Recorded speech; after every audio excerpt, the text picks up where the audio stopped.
So ayun nga mga troops, naipakita ko nga sa inyo nung nakaraang araw kung ano nga yung mga preparasyon na ginagawa ko bago pumasok sa trabaho. Tapos naipakita ko nga rin sa inyo yung isang daan na dinadaanan ko minsan papunta sa trabaho.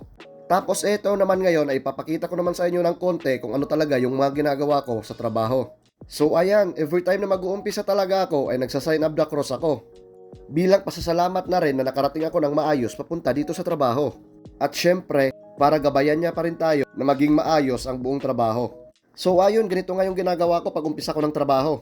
Eto kasi alas 3 pa lang ng hapon to, hindi pa masyadong busy ang kusina. Ganito ang unang ginagawa ko. Chine-check ko ang buong line kung maayos bang pagkaka-stock, tapos nagkukuha na rin ako ng mga temperature.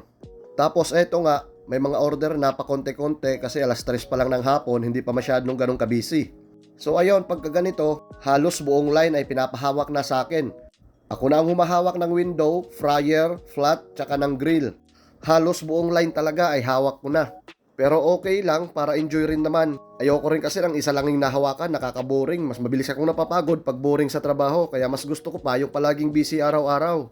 Kasi pag busy araw-araw ay mabilis lang matapos yung trabaho, hindi ko namamalayan, patapos na pala ang duty. Sabi pa nga ng katrabaho ko, yung AKM namin, kung siya lang daw talaga ang magdidesisyon ay i-increasean niya pa yung sahod ko. Kasi sabi niya nga, working like a dog na ako. Dati, nung pagkasabi niya na working like a dog, hindi ko pa masyado naintindihan. Ang dami pang pumapasok sa utak ko kung ano bang ibig sabihin nun. Kaya pagka uwi ko dito sa bahay, sinearch ko kagad sa Google kung ano ba talagang ibig sabihin ng working like a dog. Tapos, ito yung lumabas na mga result. So, ayan pala yung mga ibig sabihin. Ibig sabihin ba doon, hardworking pala ako? Parang hindi naman, ginagawa ko lang naman kung ano talaga yung naka-assign na duty ko. Yung iba kasi sa mga katrabaho ko dito, puro kwentuhan ang ginagawa. Sa isang shift nila, nakakailang break time, nakakailang labas para mag-smoke. Eh ako, kahit nakasaad sa kontrata ko na dapat may 15 minutes break time ako after every 5 hours shift, minsan lang ako mag-break, lalo na kapag masyadong busy. Sila na nga yung maraming break, sila pa yung madalas mainitin yung mga ulo. Tinatawanan ko na nga lang eh. Sabi ko ako nabuboard sila, maiinit na ang ulo dahil sa dami ng order. Minsan nga iniisip ko parang hindi naman totoong kusina tong pinagtatrabahuan ko, medyo nakakaboard. Pero syempre wala na tayong magagawa, ganun talaga, pera naman ang hanap natin dito, sahod. Kahit paganto-ganto lang, karamihan burger tsaka mga steak, okay na, at least sumasahod din. Tapos yung ibang server pala namin, mas gusto pag ako yung umahawak ng window. Kasi sabi nila ako lang daw yung hindi umiinit yung ulo kahit napakaraming tambak na ng order. Tapos tinanong pa nga ako nung front of the house supervisor. Sabi sa akin, how can you still manage and stay calm with that lots of bills? Tapos sabi ko naman, just simple. Because I know how to cook and I know how long it takes for every dish to be done. But most important, just be focused and love what you are doing. Kaya ayun, ganun lang kasimple. Kaya karamihan ng mga server, karamihan ng mga front of the house ay gusto na ako yung mahawak ng window. Kaso yung ibang katrabaho ko naman maaarte. Nagkikipag-agawan din dito sa window kasi ayaw naman humawak ng flat, ayaw humawak ng grill. Ayaw din minsan ng fryer. Kaya ako, kahit saan ako nila pwesto, okay lang. Minsan din naman kasi naubusan ako ng English pag ako yung nasa window.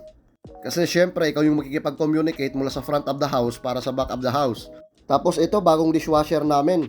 Pinapatraining para maging cook. Kaso nahihirapan akong i-train. Kasi naubusan talaga ako ng English.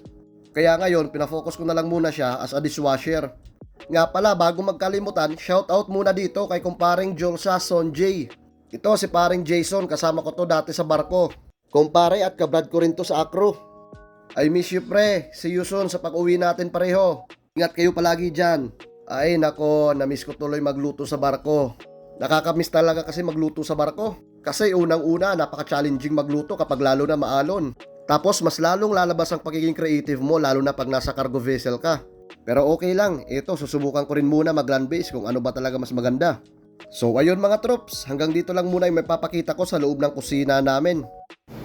Yo, ayun tapos na mga troops, uuwi na kami. Hintayin check out pa lang kung okay na ba. Okay na. Ready to go na. Nathan, what are you doing, man? Look at that camera, man. Huh? Camera. Yeah.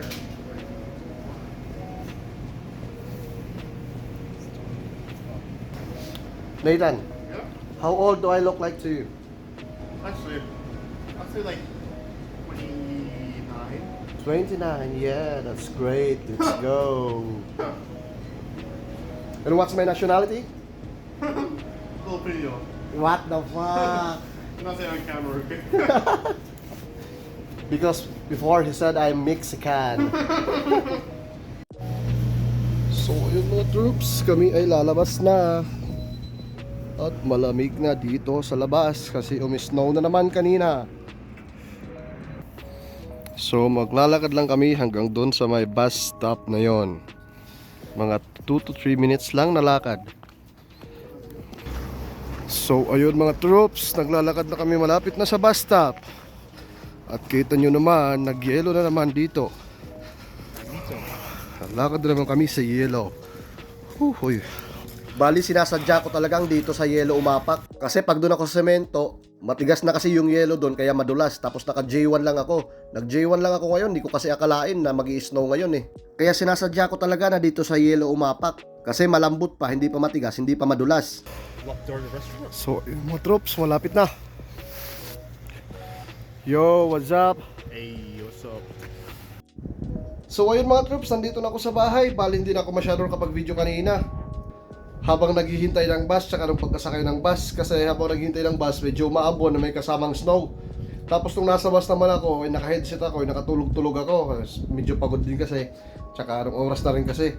So ayun mga troops, hanggang dito lang muna sa araw na to. See you sa next video. Thank you. Have a good one.